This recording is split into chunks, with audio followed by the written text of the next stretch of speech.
And gentlemen, I'm meadsy69. Welcome back to the channel. Now, in today's video, we are going to be looking at a tank that was just the best. It was the best at anything and everything when it was first introduced into the game. Nowadays, you don't see it as often. You don't hear about it as often, and yet people are not really too afraid of it as they once were. Of course, we are talking about the Object 252U. When this tank was first introduced to the game, everybody hated it. Everybody said it was too overpowered. It doesn't belong in the game because it is just too goddamn strong. How things can change without even changing the tank. Like, Wargaming haven't nerfed it. They haven't really done anything to it. But I always say it at the start, that people may say that tanks are overpowered. We've heard about them for years now. It's been going on for years. But as soon as people can start learning how to deal with certain tanks, then it just makes it a lot easier. It just makes it a lot easier. Then you start to think differently about that tank. And the Object 252U is one of those tanks. It falls into that category. Now, it was insane. I'm not going to lie. It was insane. When nobody knew how to deal with the object, it was completely insane. And it was good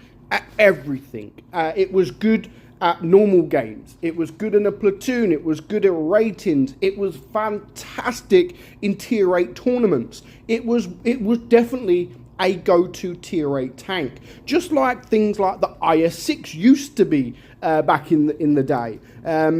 It was insane. It really was. It was definitely one of my go-to tanks. So the stat-wise, 250 millimeters on that turret armor, very, very strong indeed for a tier 8 tank. 130 on your hull. Now the hull is strong, but the bottom plate is quite weak, or the middle plate is quite weak. And as soon as people know how to deal with it, then yeah, it is easily dealt with. Of course, it is a Russian heavy. It's got all that armor that it hasn't got, but it's got, you know, the spaced armor, people where they shoot your side and it does absolutely nothing. It is very, very troll. So the DPM 1796. Now we are running this with calibrated shells because it does struggle a little bit in against tier 9s. Now it doesn't add a massive amount because it does have APCR instead of heat. Of course, with heat, it allows you to get more pen if you do run the calibrated shells, but APCR not that much more, to be fair. Your penetration is 236 with your AP, 278 on your APCR, and 75 on your HE. You've got a 420 alpha gun, 360 on your APCR, and 500 on your HE.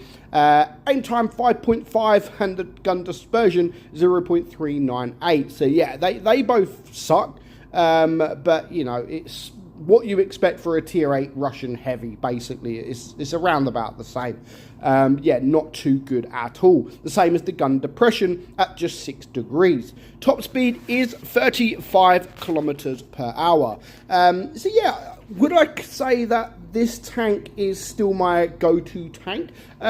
You know, why not? There are a few tanks out there that's my go-to tanks, and to be fair, this is still one of those. Yes, it's not as good as it once was, but you know, if I don't do it no more, but if I was to play in ratings, this would 100% be my go-to tank in ratings. If I was to play in tournaments, tier 8 tournaments, then of course this would be 100% one of my go-to tanks.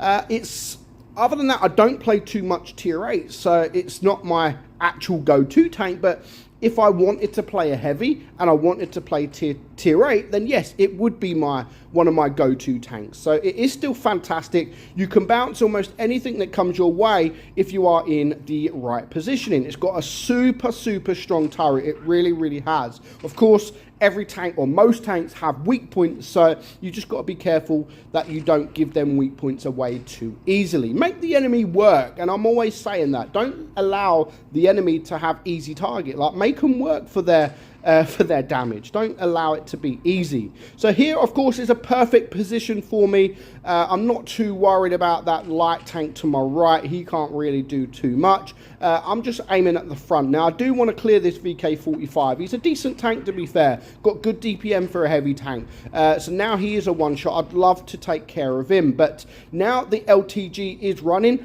I should have really, to be fair, ignored this guy. He's not that dangerous. And I should have gone for the VK, because now I'm not going for the VK. He's now gone around the corner. But at this point, I really wanted to clear the LTG. As he's there, he's a one-shot. You know, he could be a pain. And not just to do damage or anything like that. It's more about his mobility. And with the enemy capping that base C, if he would have just run around and it was say a 3 versus 1 and I'm still full hit point, that's a tank that could be really a nuisance, because he could be capping the bases and there's not too much I could do. So that was my reason and why I really wanted to go for that guy. But yeah, I could have left him. He didn't seem a smart player, to be fair, but I wasn't to know that at the time.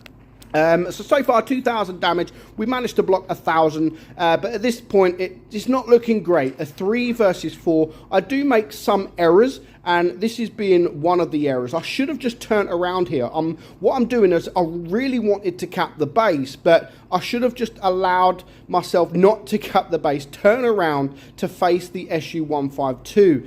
At least face them. But I'm expecting these tanks to come this way, which they did. But I shouldn't have caught the base, to be fair. I should have just gone to clear the SU-152. But I was thinking about the team as well. I'm like, you know, I need to stop the base. I need to stop the supremacy points. And I did that. Nice Amarak, unfortunately, wasn't full hit points. And even now, it doesn't help that we've got a Tiger 1 that is absolutely useless. Now, what I was actually hoping for here is this Scorpion to come and help me. Ignore that guy and come and help me. You can see he's looking, and at least he's trying. But sadly, I bounce, he bounces, and he's still alive because of that. And now the Scorpion has died. I've taken a shot from the IS-3 Defender when he should have been dead. So the IS-3 Defender is still an annoying tank this late on, even though it's been around for a while. And at this point, it's a 2 versus 3. I mean, that guy, the Tiger, he's just sitting there. He's not even capping a base. Like, he's not even capping bases. What is he doing? But, you know, if I would have killed this IS-3 Defender, then I think this game could have been different. Because if I would have killed him, then the Scorpion may have been alive a little bit longer.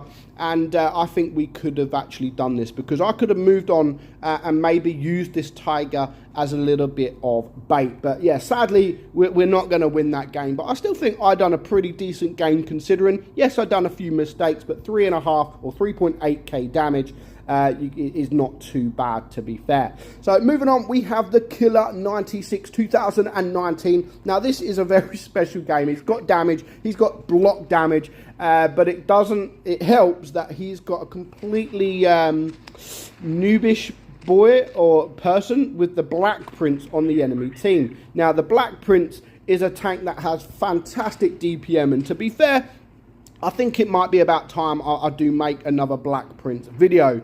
It's been a while, and a Black Prince, I think it's still one of my favourite tier 7s. It's not my favourite, but it's up there. If you play it correctly and you are top tier, it is an absolutely brutal tank. But you're not going to think it's a brutal tank in this game. So yeah, I mean, there's the Ram Panzer, very, very troll Ram Panzer. Look at the armor profile on that when it is in a certain position. Now, he could have switched to APCR and shot the front, which is spaced armor, but APCR, he's still going to be able to pen. He's not shooting heat at it, he would still be able to pen. But for a medium tank, it has got fantastic armor, this Ram Panzer. So far, 1,300 damage. He's blocked 350. Now, those are the numbers that you want to keep an eye on. The block damage and his damage is absolutely brilliant. So, unfortunately, wasn't quite able to get the HE shot. Love the fact that he was intending to get the HE, but just as he turned, it was a little bit too late to get that shot off. So, 1,700 damage. It is a 5 versus 5. It's still all to play for. Now, this T49, I don't know what he does towards the end either. So he's going to push forward. Excuse me. And there is the ultimate Black Prince. So, yeah, you're going to know that he's not shooting a normal round. As you can see, 58 damage. Maybe he's going to just keep shooting HE at this guy and whittle his hit points all the way down. Imagine that. Losing to a Black Prince from full hit points just because he is shooting HE, doing 20-30 damage every single time. So there goes the ISU 152, which does make it a little bit more difficult for the green team. There's a big gun out of the game, and there is still a lot of hit points to deal with. But our guy's on 2.5k damage. There's the SU. I would probably go for the SU or the T49 at this point. He brings him down almost to a one-shot. But again, the mobility of the T49 is what is going to cause the pain or the problem in this game. The Yo just losing his hit points to the Black Prince there, and he does eventually die. So there goes the Tiger as well. So now it isn't looking that great. A 2 versus 5. There goes the SU, and now there is 2 heavies in front of him. So as long as he keeps these heavies in front of him, he can still get bounces. I mean, look at that, 1290.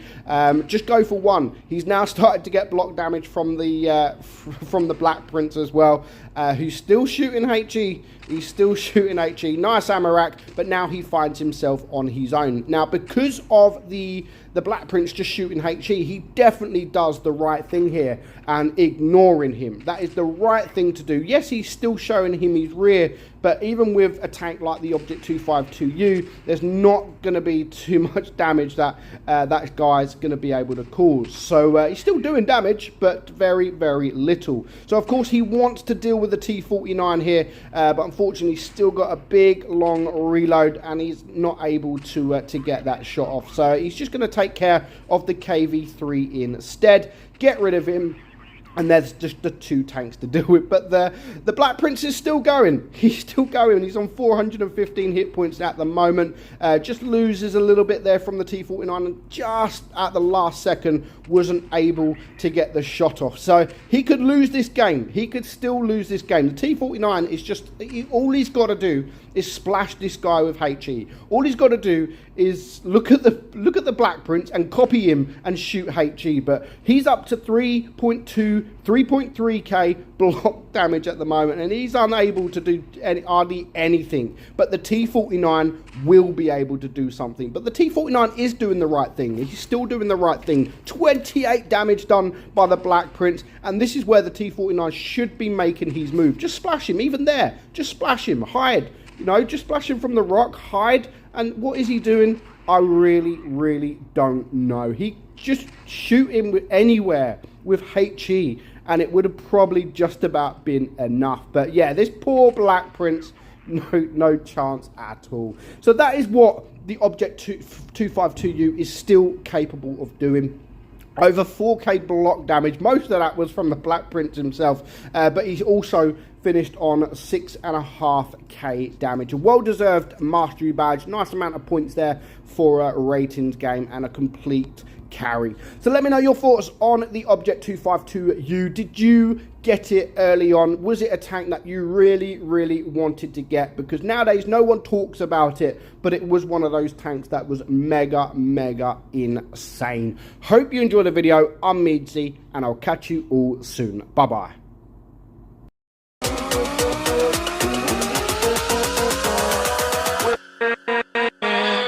With